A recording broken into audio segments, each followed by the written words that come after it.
அன்புக்குரியவர்களே, இந்த காலை வேளையிலே உங்கள் அனைவரையும் அன்போடு வாழ்த்துகின்றோம். ஆண்டவருடைய கிருபை, ஆண்டவருடைய சமாதானம் நம்மிலே பெருகுவதாக.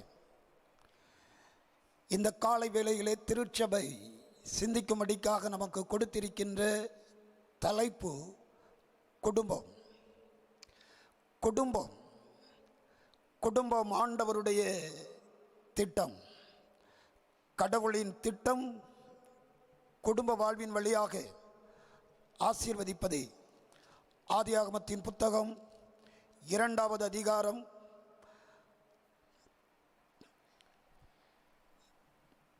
18வது வசனம் நான் வாசிக்கிறேன். தேவனாய கர்த்தர், மனுஷன் தனிமையாய் இருப்பது நல்லதல்ல, ஏற்ற துணையை அவனுக்கு உண்டாக்குவேன் என்று ஏற்ற துணையை கொடுத்து குடும்ப வாழ்வை ஆதாமின் மூலமாக அவர் செயல்படுத்துவதை வேத புத்தகத்திலே நாம் படிக்கின்றோம். ஆகவே குடும்பத்தின் நிலையை குறித்து அதே ஆதியாகமம் 2ஆம் அதிகாரம் 24வது வசனம் சொல்லுகிறது. இதன் நிமித்தம் புருஷன் தன் தகப்பனையும் தன் தாயையும் விட்டு தன் மனைவியோடு இசைந்திருப்பான், அவர்கள் ஒரே மாம்சமாய் இருப்பார்கள். ஆண்டவரின் குடும்பம் அது தேவனால் திட்டமிட்டது. தேவனின் குடும்பத்தை மனிதன் பிரிக்காதிருப்பானாக என்று நாம் நற்செய்தி வழியாக வாசிக்க கேட்டோம். அன்புக்குரிய ஆண்டவருடைய பிள்ளைகளே, குடும்பம் ஆண்டவரின் திட்டம், குடும்பம் தேவனின் தீர்மானம், குடும்பம் ஆண்டவர் ஆசீர்வதிக்கின்ற இடம். குடும்பத்தின் வழியாக நன்மைகளை நாம் பெற்றுக்கொள்கின்றோம். ஆகவே குடும்பங்களின் வழியாக திருச்சபையும் அகில உலகமும் ஆசீர்வதிக்கப்படுகிறது என்றால் மிகை ஆகாது. குடும்பம் என்று சொன்னால் குடும்பத்தின் தலைவன், கணவர், மனைவி மற்றும் பிள்ளைகள், இவ்விதமாக அமைந்த ஒரு சிறந்த அமைப்பே குடும்பம். இந்த குடும்பம் எவ்விதமாக இருக்க வேண்டும், இந்த குடும்பம் எவ்விதமாக வாழ வேண்டும் என்பதை வேதம் பல்வேறு நிலைகளிலே பலவிதமான சூழல்களிலே நமக்கு கற்றுத்தருகிறது. குடும்பத்தின் முக்கியமான அம்சம், குடும்பத்தின் சிறப்பான காரியம் என்னவென்று சொன்னால், பிலிப்பியர் 4ஆம் அதிகாரம் 4வது வசனம் ஜீவிதமாக சொல்லுகிறது. நான் வாசிக்கின்றேன். கர்த்தருக்குள் எப்பொழுதும் சந்தோஷமாயிருங்கள், சந்தோஷமாயிருங்கள் என்று மறுபடியும் சொல்லுகிறேன். குடும்பத்தின் மையம் மகிழ்ச்சி, குடும்பத்தின் மையம் மகிழ்ச்சி. சந்தோஷமான குடும்பம். குடும்ப வாழ்விலே எப்பொழுதும் மகிழ்ச்சி நிறைந்திருக்க வேண்டும். குடும்ப வாழ்விலே எப்பொழுதும் சந்தோஷம் நிறைந்திருக்க வேண்டும். சில பேர் சொல்லுவார்கள், ஐயா, எங்களுடைய குடும்பத்திலே பல நேரங்களிலே அமைதியை காண முடியவில்லை, அமைதியற்ற நிலைகளை நாங்கள் வாழ்ந்து கொண்டிருக்கிறோம், அமைதியற்ற சூழலிலே எங்களுடைய குடும்பம் போய்கொண்டிருக்கிறது என்று சொல்லுவார்கள். குடும்பங்களிலே மகிழ்ச்சியும் அமைதியும் தங்கியிருப்பதற்கு, குடும்பங்களிலே எப்பொழுதும் சந்தோஷம் நிறைவாய் இருப்பதற்கு அன்பை கூட்டி வழங்குங்கள், அன்பை கூட்டி வழங்குங்கள். குடும்பங்களிலே அன்பை மட்டுமல்ல, மன்னிப்பை எப்பொழுதும் நீங்கள் பறைசாற்ற வேண்டும். குடும்பங்களிலே மன்னிப்பை பெற்றோர்கள் பிள்ளைகளுக்கும், பிள்ளைகள் பெற்றோருக்கும், கணவன் மனைவிக்கும், மனைவி கணவனுக்கும் இடையிலே மன்னிப்பின் நல்லுறவை எப்பொழுதும் உண்டாக்க வேண்டும். உடைபட்ட உறவுகளிலே கடவுள் மகிழ்ச்சியாக இருக்க முடியாது, உடைபட்ட உறவுகளிலே தெய்வம் மகிழ்ச்சியாக இருக்க முடியாது. ஆகவே உடைபட்ட உறவுகளை நாம் தள்ளிவிட்டு அன்பையும் மன்னிப்பையும் கூட்டி வழங்க ஆண்டவர் குடும்பங்களை அழைக்கிறார். அதோடு மட்டுமல்ல, குடும்பங்களிலே அன்பும் மன்னிப்பு மட்டுமல்ல, நாம் கொலோசையரின் புத்தகத்திலே படிக்கின்றது போல, கொலோசையர் 3வது அதிகாரத்திலே அங்கே சொல்லப்பட்டிருக்கிறது. நீங்கள் 12வது வசனம், நீங்கள் தேவனால் தெரிந்து கொள்ளப்பட்ட பரிசுத்தரும் பிரியருமாய் உருக்கமான இரக்கத்தையும் தயவையும் மனத்தாழ்மையையும் சாந்தத்தையும் நீடிய பொறுமையையும் தரித்து கொள்ளுங்கள் என்று அவர் எழுதுகிறார். குடும்பங்களில் நாம் காண்பிக்க வேண்டிய அடுத்த முக்கிய பண்புகள் விட்டு கொடுப்பதும் ஏற்றுக்கொள்வதும். விட்டு கொடுப்பதும் ஏற்றுக்கொள்வதும் எங்கே இருக்கிறதோ அந்த குடும்பம் மகிழ்ச்சியாக இருக்கும் என்பதில் சந்தேகமில்லை. பல குடும்பங்களிலே இன்றைக்கு பிரச்சனைகள். ஏனென்று சொன்னால், ஒருவருக்கு ஒருவர் விட்டு கொடுக்க முடியாத நிலை, கல்வியின் சமநிலையற்ற நிலை, பொருளாதாரத்தின் சமநிலையற்ற நிலை, இவ்விதமான நிலைகளிலே வாழ்வதினாலே குடும்பங்களிலே பல நேரங்களிலே உடைப்பட்ட உறவுக்கு நேராக கடந்து செல்வதை பார்க்கிறோம். அருமையான ஆண்டவருடைய பிள்ளைகளே, கிறிஸ்துவின் குடும்பம் மகிழ்ச்சியின் குடும்பம், ஆண்டவருக்கு பிரியமான குடும்பம் விட்டு கொடுத்தலையும் ஒருவரை ஒருவர் ஏற்றுக்கொள்வதையும் நாம் அங்கே காண்பிக்க வேண்டும் என்பதை திருமறை சுட்டிக்காட்டுகின்றது. இதோடு கூடுதலாக நான் சொல்ல விரும்புகிறேன், குடும்பங்களிலே மகிழ்ச்சி என்றும் நிலைத்திருப்பதற்கு, குடும்பம் எப்பொழுதும் சந்தோஷமாயிருப்பதற்கு அங்கே கொலோசையர் புத்தகத்திலே நாம் படித்தது போல நீடிய பொறுமை, நீடிய பொறுமை, பொறுமை அவசியம், மனத்தாழ்மை அவசியம். இங்கே ஆக்கியோன் கோடிட்டு காட்டுகின்ற வார்த்தை நீடிய பொறுமை. பொறுமை என்று சொன்னவுடனே நமக்கு தெரியும், பொறுமை என்று சொன்னவுடனே நாம் பல நேரங்களிலே பல காரியங்களை சிந்திக்கலாம். ஆனால் இந்த நீடிய பொறுமை என்கின்ற இந்த வார்த்தைக்கு அங்கே கிரேக்க பதம் இவ்விதமாக சொல்கிறது. மாத்துமியா என்கின்ற வார்த்தை கிரேக்க பதத்திலே சொல்லப்பட்டு இருக்கிறது. நீடிய பொறுமை, நீடிய பொறுமை. இப்பொழுது என்னுடைய கரத்திலே ஒரு சின்ன காயம் இருக்கிறது என்று வைத்துக் கொள்ளுங்கள். இந்த காயத்திலே நான் ஒரு கம்பியை எடுத்துக்கொண்டு நான் அழுத்துகின்ற பொழுது வேதனை அதிகமாக இருக்கும். அந்த வேதனையை நான் வெளிக்காட்டாமல் அப்படியே எனக்குள் நான் அழுத்திக் கொள்வது, வைத்துக் கொள்வது நீடிய பொறுமை. அந்த மாத்துமியா என்கின்ற கிரேக்க பதத்தின் விளக்கமாக நீடிய பொறுமையின் விளக்கமாக கொடுக்கப்பட்டு இருக்கிறது. ஒருவேளை குடும்பங்களிலே அநேக மன அழுத்தங்கள், மன பிரச்சனைகள், பலவிதமான பாடுகள், உபத்திரவங்கள் வரும் பொழுது பொறுமையை இழந்துவிடக்கூடாது. ஒருவேளை யானை பாகன் யானையை அவன் வழிநடத்தும் பொழுது அங்குசம் என்கின்ற ஒன்றை வைத்திருப்பான்.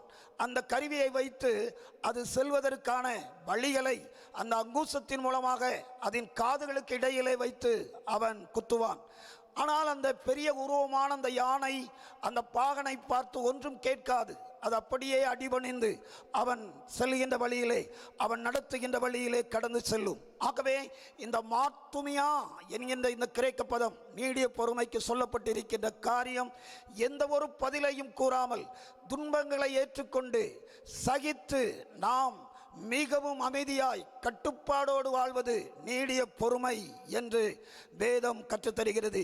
இன்னைக்கு அநேக குடும்பங்களிலே பொறுமையை இழந்ததினாலே கணவன் மனைவிக்கு இடையிலே பிரச்சனை, பிள்ளைகள் பெற்றோருக்கு இடையிலே பிரச்சனை. சொல்லுவார்கள், சற்று நான் பொறுமையாக இருந்திருந்தால் இவ்வளவு பிரச்சனை வந்திருக்காதியா, நான் கொஞ்சம் விட்டு கொடுத்திருந்தால் இவ்வளவு பெரிய துன்பத்தை சந்தித்து இருக்க மாட்டோம், நான் சற்று இறங்கி போயிருந்தால் எல்லாம் சரியாயிருக்கும் என்று குடும்பத்தை குறித்து பல நேரங்களிலே பேசுகிறோம். என் அன்புக்குரியவர்களே, இந்த கால வேளையிலே பவுலடிகளார் பிலிப்பியருக்கு எழுதின அந்த நிருபத்திலே 4வது அதிகாரத்திலே 4வது வசனம் சொல்கிறது போல, குடும்பம் மகிழ்ச்சி நிறைந்த குடும்பம். அந்த குடும்பம் அந்த மகிழ்ச்சியை நிலையாக பெற்றுக்கொள்வதற்கு 3 சிறப்பு ஆலோசனைகளை மட்டும் அந்த வேத பகுதியில் இருந்து சுட்டிக்காட்டி முடிக்க விரும்புகிறேன். நம் அனைவருக்கும் தெரிந்த ஒரு பாடல், சில சரணங்களை பாடுவோம். இயேசுவின் குடும்பம் ஒன்று அன்பு நிறைந்த இடம் உண்டு.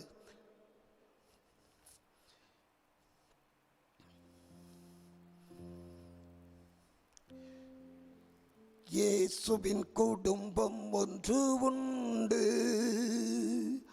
அன்பு நிறைந்திடும் இடம் உண்டு. இயேசுவின் குடும்பம் ஒன்று உண்டு, அன்பு நிறைந்திடும் இடம் உண்டு. அன்பு குடும்பத்தில் இடம் பெற வேண்டும். அன்பு குடும்பத்தில் இடம் பெற வேண்டும். ஆகவே கர்த்தருக்குள் மகிழ்ச்சியாக இருப்பதற்கு, தெய்வத்துக்குள் மகிழ்ச்சியாக இருப்பதற்கு 3 முத்தான ஆலோசனைகள். முதலாவதாக பிலிப்பியர் 4ஆம் அதிகாரம் 6வது வசனம்.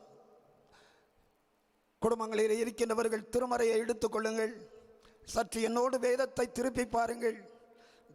வேத வசனங்களை சற்று கவனித்து பாருங்கள். முதல் காரியம் பிலிப்பியர் 4:6. நான் வாசிக்கிறேன்.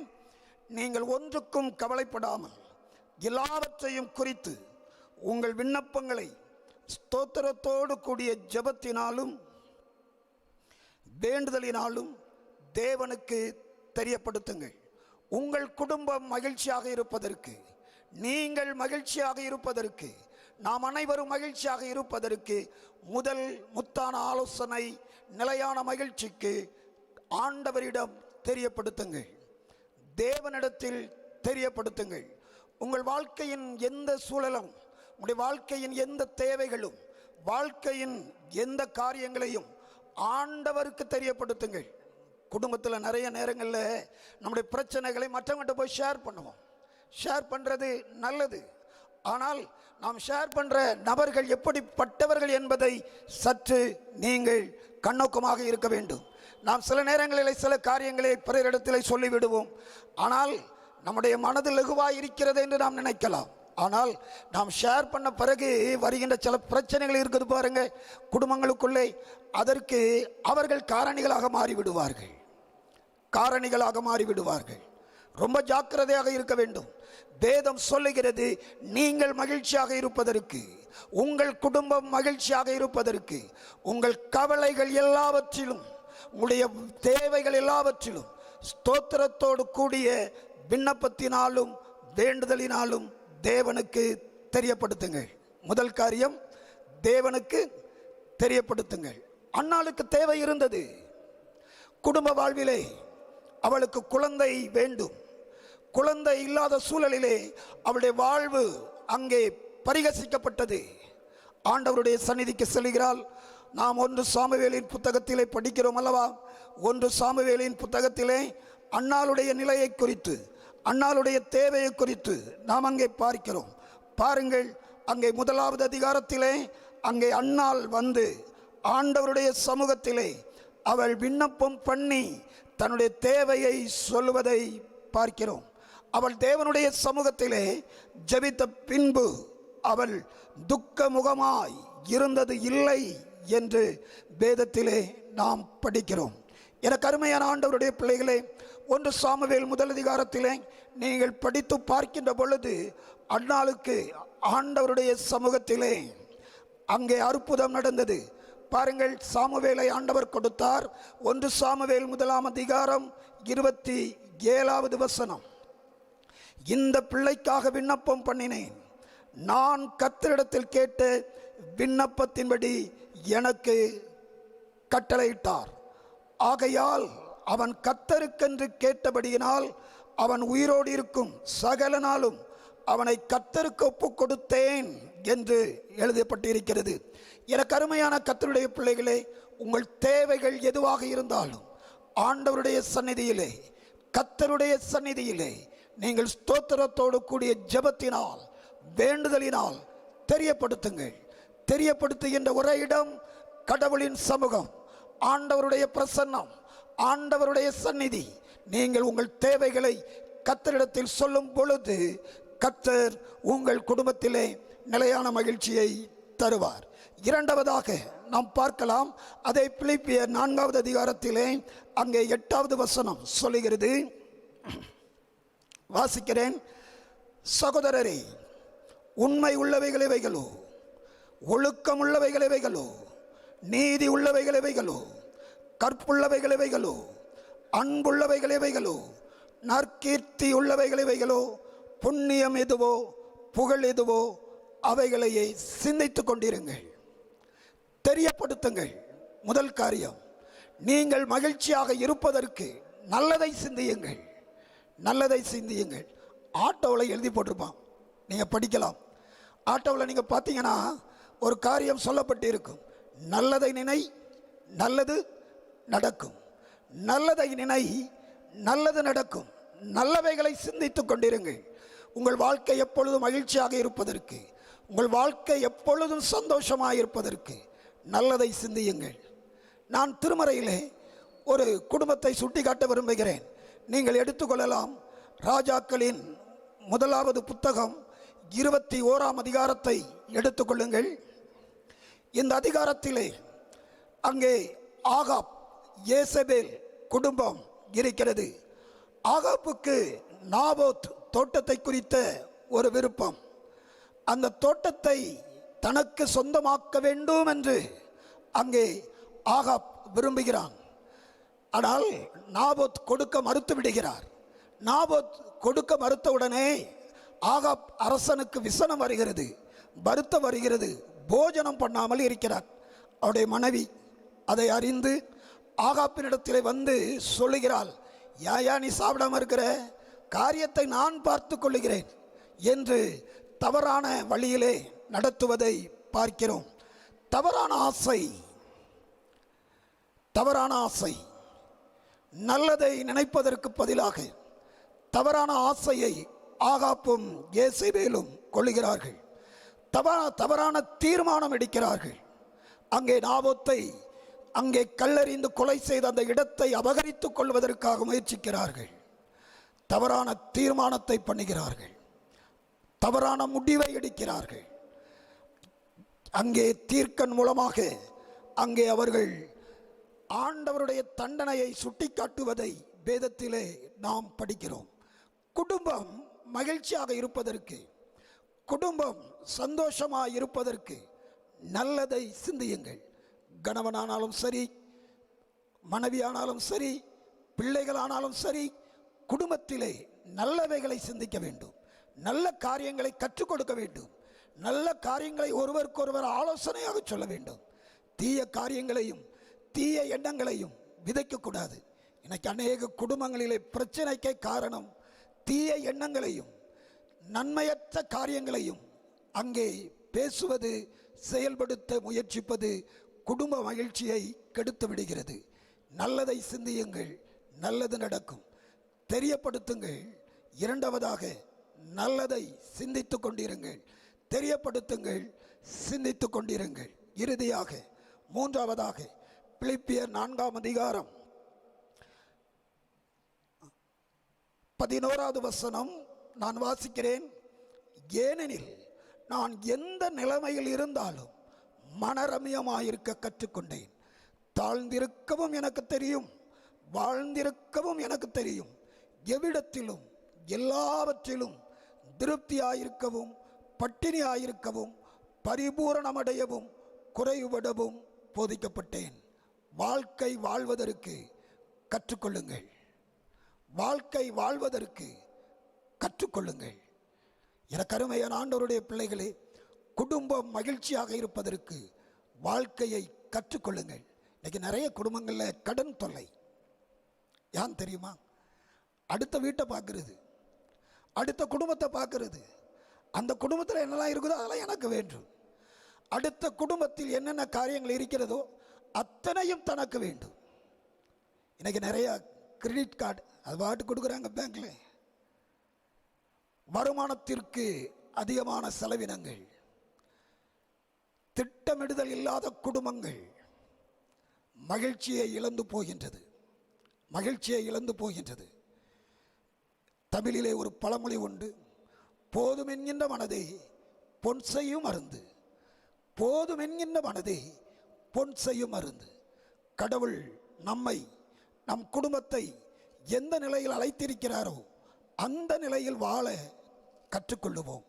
பவுல் சொல்கிறார் பாருங்கள், அழகா சொல்லுவார் அடுத்த வசனத்தில், தாழ்ந்திருக்கவும் எனக்கு தெரியும். 12வது வசனம் பிலிப்பியர் 4:12, தாழ்ந்திருக்கவும் எனக்கு தெரியும், வாழ்ந்திருக்கவும் எனக்கு தெரியும். எவ்விடத்திலும் எல்லாவற்றிலும் திருப்தியாயிருக்கவும் பட்டினியாயிருக்கவும் பரிபூரணப்படவும் குறைவுபடவும் போதிக்கப்பட்டேன்.